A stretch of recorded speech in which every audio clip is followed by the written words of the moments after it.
बगलामुखी बगलामुखी पीतांबरधारी बगलामुखी बगलामुखी बगलामुखी पीतांबरधारी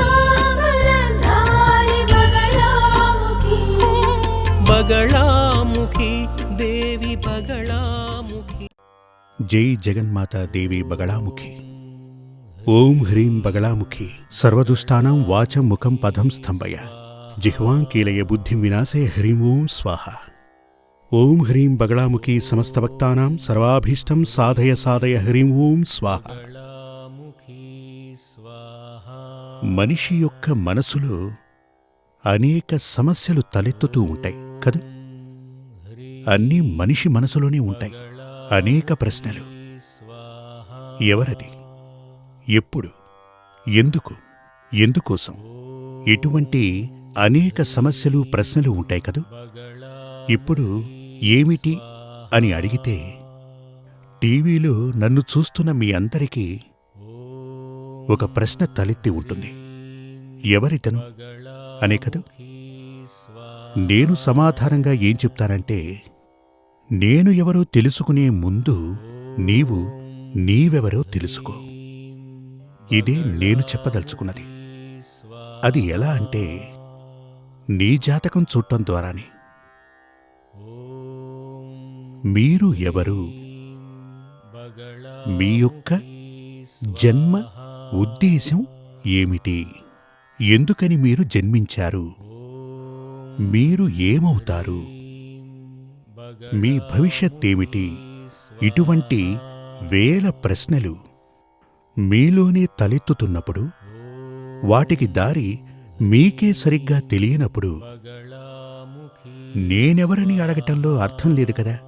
అందుచేత నేనెవరని తెలుసుకునేలోపు నీవు నీవెవరో తెలుసుకో. అందుకుగాను మీ జాతకాన్ని తీసుకుని రావాల్సుంటుంది. ఇక్కడికనే కాదు, ఇక్కడికి రావచ్చు. ఇలాగే ఉన్నటువంటి ఆచార్యుల వద్దకు వెళ్ళి ఆ ఆచార్యుడు నివసిస్తున్న స్థలానికి మీరు వెళ్ళవచ్చు. ఏ క్షేత్రానికైనా వెళ్లే ముందు, ఏ ఆచార్యుణ్ణైనా కలవటానికి వెళ్లే ముందు మన యొక్క జన్మ ఉద్దేశం ఏమిటి, ఎందుకని ఆ భగవంతుడు మనందరికీ ఈ జన్మ ప్రసాదించాడు, ఈ జన్మని మనందరం ఎలా జీవించవలసి ఉంటుంది. అదేమిటంటే, ఇదివరకు నేను మీ అందరికీ చెప్పాను కదా, జీవితం ఓ నాటకం, ఈశ్వరుడు రచించిన నాటకం. ఈ నాటకంలో మన యొక్క పాత్ర ఏమిటి, మన వ్యక్తిత్వం ఏమిటి, దానిని ముందుగానే మనం తెలుసుకుని తీరాలి. మన జీవితపు స్క్రిప్ట్ ఉందే, అదే మన జాతకం. ఇక ఈ సూర్యమంగళం వచ్చి, ఇప్పుడు మీరు షాపింగ్కి వెళ్తుంటారు కదా. ఆ షాపింగ్ మాల్లో ఎలా అంటే, అన్ని వస్తువులు ఒకే చోట మనకు దొరుకుతూ ఉంటాయి. ఇదివరకటి రోజుల్లో ఏమిటి అంటే, ఒక్కో దానికోసం ఒక్కో స్థలానికి వెళ్లవలసి ఉంటుంది. ఇప్పుడు అలా కాదు. ఒకే స్థలంలో కావలసిన వస్తువులు, అంటే ఒక షాపింగ్ మాల్కి వెళ్ళాము అంటే ఒక మనిషి జీవనానికి ఏదైతే కావాలో అవన్నీ అక్కడే దొరుకుతాయి.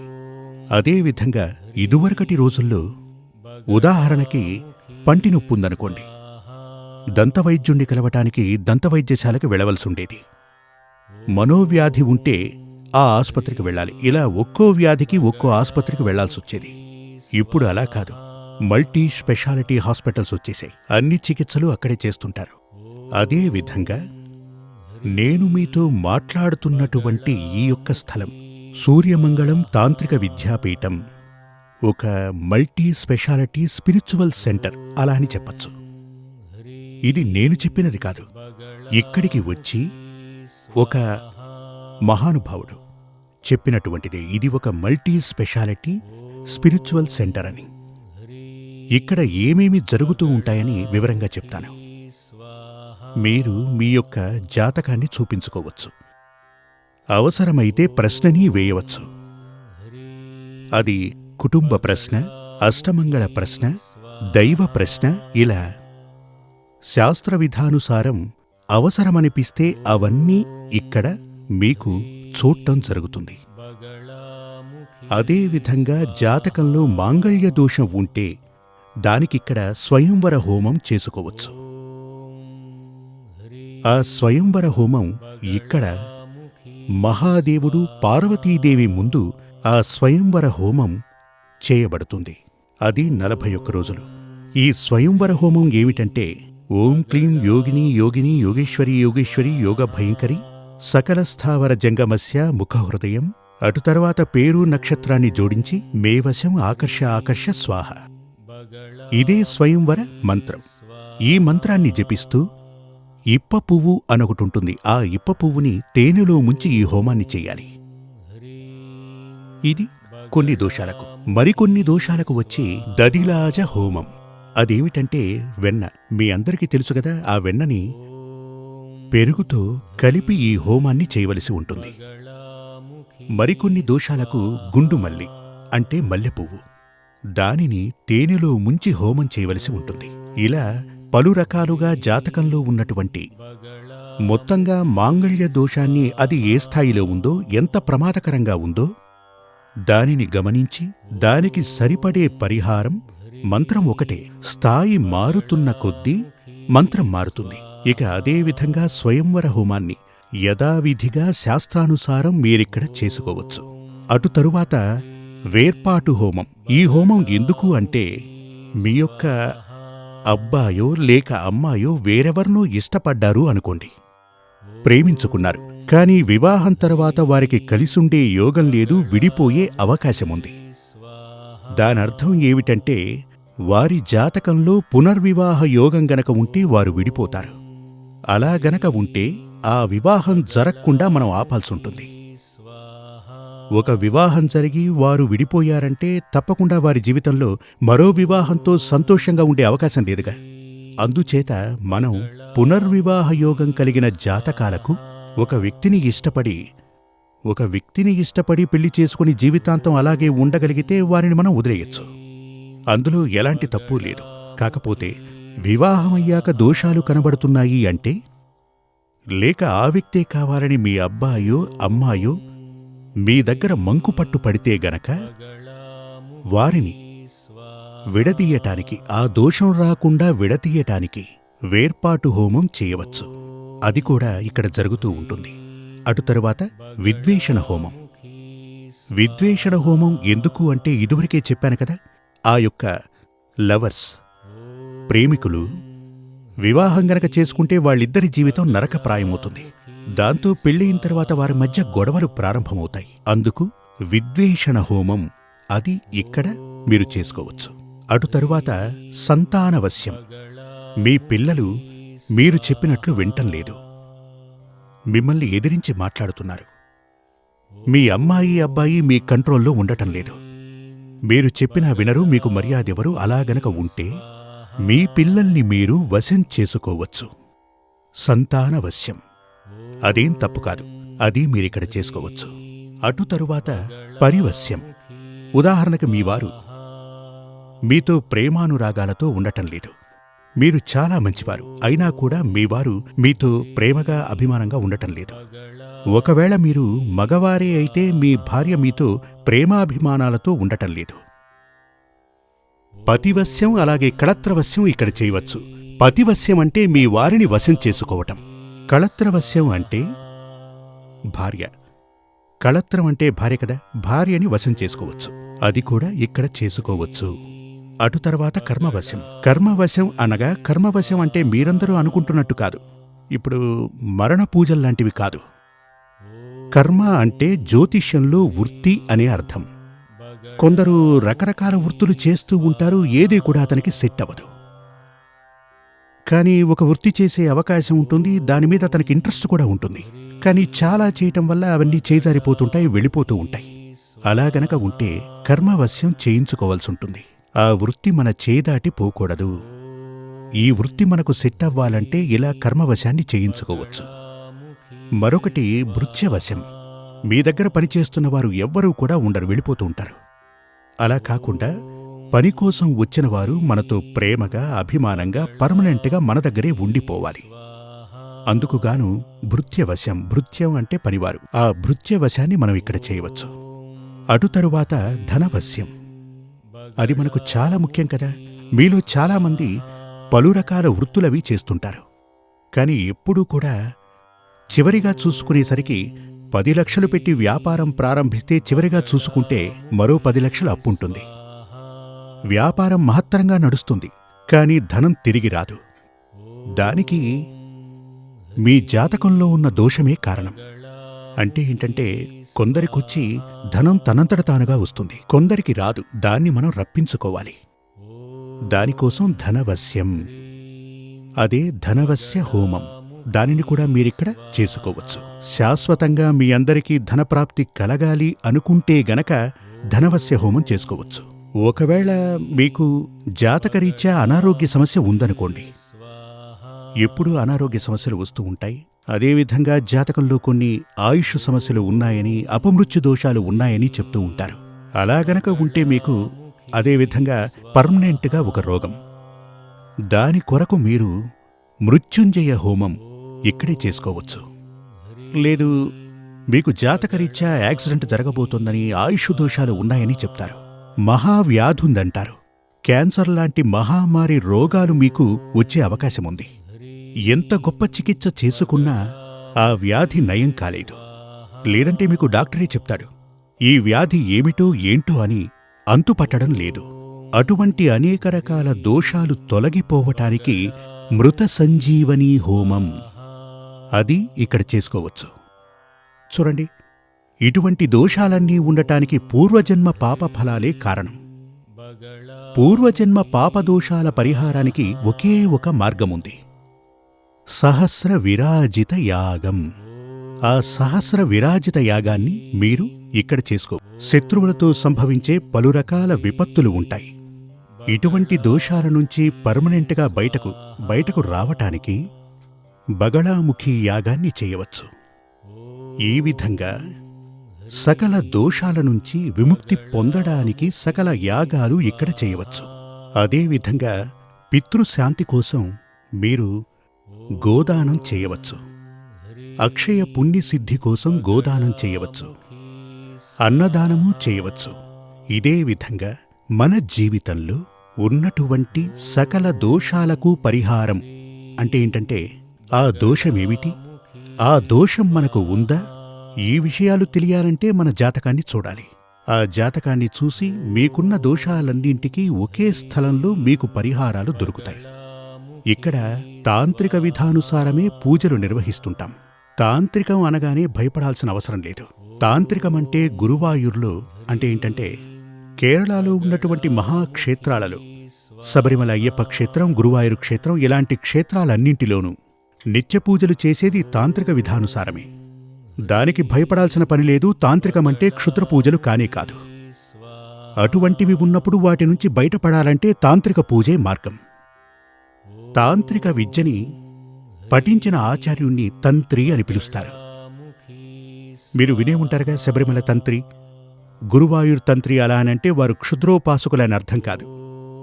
పూజా విధానాలను అవపోసన పట్టిన ఘటికులు అనే అర్థం. ఇప్పుడు అదే విధంగా మంచి విద్యాభ్యాసం ఉన్నటువంటి, ఎడ్యుకేటెడ్ అయినటువంటి అటువంటి వారు వేదశాస్త్రాలు, జ్యోతిష్యం, తాంత్రిక విధి విధానాలు ఇటువంటివన్నీ చదివి ఇక్కడ ఇలా పూజలు నిర్వహిస్తూ ఉంటారు. మీరు దూర ప్రాంతం నుంచి ఇక్కడికి రావాలనుకుంటే మీరిక్కడ ఉండొచ్చు. ఇక్కడ ఉండి జాతకం చూసి పరిహారాలు అవసరమనుకుంటే చేసుకోవచ్చు. అందుకు కావలసిన వసతులు ఇక్కడ ఉన్నాయి. అదేవిధంగా అమావాస్య నాడు విధిగా ఇక్కడ బగళాముఖి మహామంత్రయాగం జరుగుతుంది. ఇది చాలా గొప్ప విశేషం. మన జాతకంలో ఉన్న సకల దోషాల పరిహారానికి బగళాముఖి మహామంత్రయాగం చాలా విశేషం. పౌర్ణమి నాడు బగళాముఖి సర్వాభీష్ట సిద్ధిమంత్ర యాగం జరుగుతుంది. అదేమిటంటే అమావాస్య తర్వాత అంటే, ఇప్పుడు మీకు ఉదాహరణ చెప్తాను. ఒక చేను అంటే తెలుసు కదా, పంట పొలం. ఆ పంట పొలంలో నారు, దాన్నేమంటారు, మొలక. అంటే విత్తనాలు మొలకెత్తున్నాయి, పువ్వులు రాబోతున్నాయి. అంతకుముందు అక్కడంతా కలుపు మొక్కలున్నాయి. ఈ కలుపు మొక్కల్ని పీకేస్తే ఏమవుతుంది? పంట బాగా ఏపుగా పెరుగుతుంది కదా.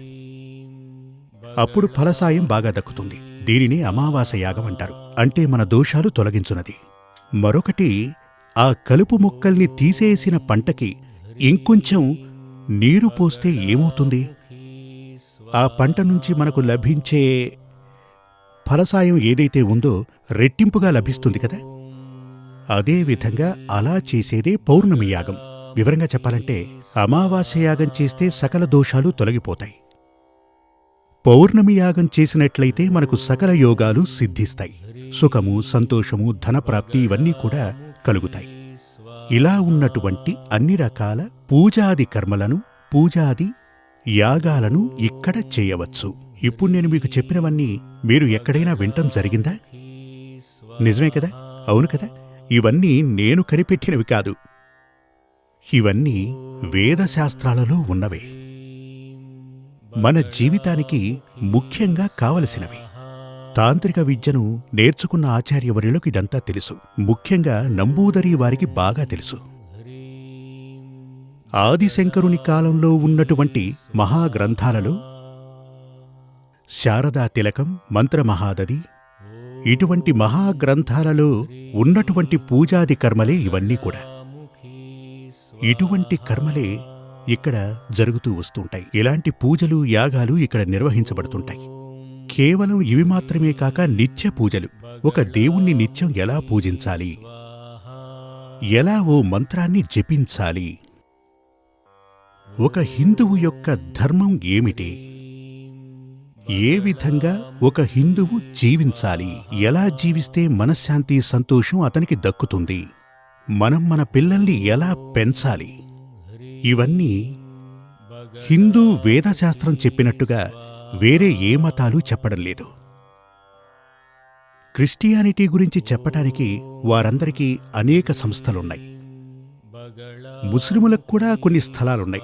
కానీ మన హిందువులకు చెప్పటానికి ఎలాంటి స్థలం లేదనే చెప్పాలి. మీరు దీన్ని గనక నమ్మినట్లయితే పూజా విధానాలను పఠించవలసి ఉంటుంది. మీ పిల్లలందరికీ కూడా హిందూ శాస్త్రానుసారం ఎలా జీవించాలో నేర్పాల్సి ఉంటుంది. అలా గనక మీరు కోరుకుంటే ఇక్కడకు రండి. తప్పకుండా మీకు అలాంటి ఉపదేశం లభిస్తుంది. ఓం హ్రీం బగళాముఖి సర్వదుష్టానాం వాచం ముఖం పదం స్తంభయ జిహ్వాం కీలయ బుద్ధిం వినాశయ హ్రీం ఓం స్వాహ. ఈ మంత్రం ద్వారా మనకు మన జీవితంలో ఉన్నటువంటి సకల శత్రువులను, శత్రువులంటే కేవలం మనుషులనే అర్థం కాదు. మీరు పడుకున్నప్పుడు ఒక దోమ మిమ్మల్ని కుడుతుంది, అది శత్రువే. ఇప్పుడు మద్రాసులో ఫ్లడ్స్ వచ్చాయి కదా, అది కూడా శత్రువే. ఆ వరుణ భగవానుడు మనకెంత కష్టం ఇచ్చాడు కదా. అదేవిధంగా తుఫాన్ వస్తుంది. ఇదే విధంగా ప్రకృతి నుంచి వస్తుంది, మనుషుల ద్వారా వస్తుంది, జంతువుల ద్వారా వస్తుంది, రోగాల ద్వారా వస్తుంది, దారిద్ర్య రూపేణా, రుణ రూపేణా వస్తుంది. ఇవన్నీ కూడా మనకు శత్రువులే. అంటే మనలోని సుఖం, సంతోషం, శాంతి, సమృద్ధి, వీటికి విఘ్నాన్ని కలిగించేది ఏదైనా మనకు శత్రువే. అటువంటి సకల శత్రువులను నివారించటానికి, స్తంభింపచేయటానికి, ముఖ్యంగా కోర్టు వ్యవహారాలలో విజయం సాధించడానికి, అలాగే సకల దోషాలను పరిపూర్ణంగా నివారించటానికి బగళాముఖి మంత్రానికన్నా, బగళాముఖి దేవి కన్నా శక్తివంతమైన దేవుడు కాని, మంత్రం కాని లేదు. దీనిని హిందూ వేదశాస్త్రం చెప్పింది. జై జగన్మాతా దేవి బగళాముఖి. సమస్త భక్తానాం సర్వాభీష్టం సాధయ సాధయ హ్రీం ఓం స్వాహ. శ్రీ సూర్యమంగళం అద్వైత వేద విద్యాపీఠంలో తాంత్రిక పూజల్లో సిద్ధహస్తులైన ఎందరో ఆచార్యులు అమావాస్య, పౌర్ణమి రోజుల్లో ప్రత్యేక యాగాలు నిర్వహిస్తారు. ఈ యాగాల్లో పాల్గొనడం ద్వారా తల్లి శ్రీ బగళాముఖీదేవి అనుగ్రహం వల్ల సర్వదోషాలూ పోయి సకల సౌభాగ్యాలు మనకు కలుగుతాయి.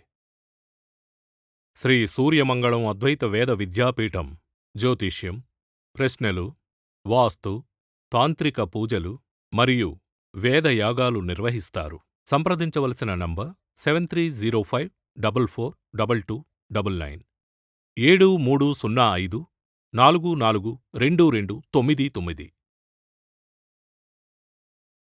చెన్నై, కోయంబత్తూర్, బెంగళూరు, హైదరాబాద్, విజయవాడ, ఢిల్లీ, ముంబై, తిరునల్వేలి, టెక్సాస్.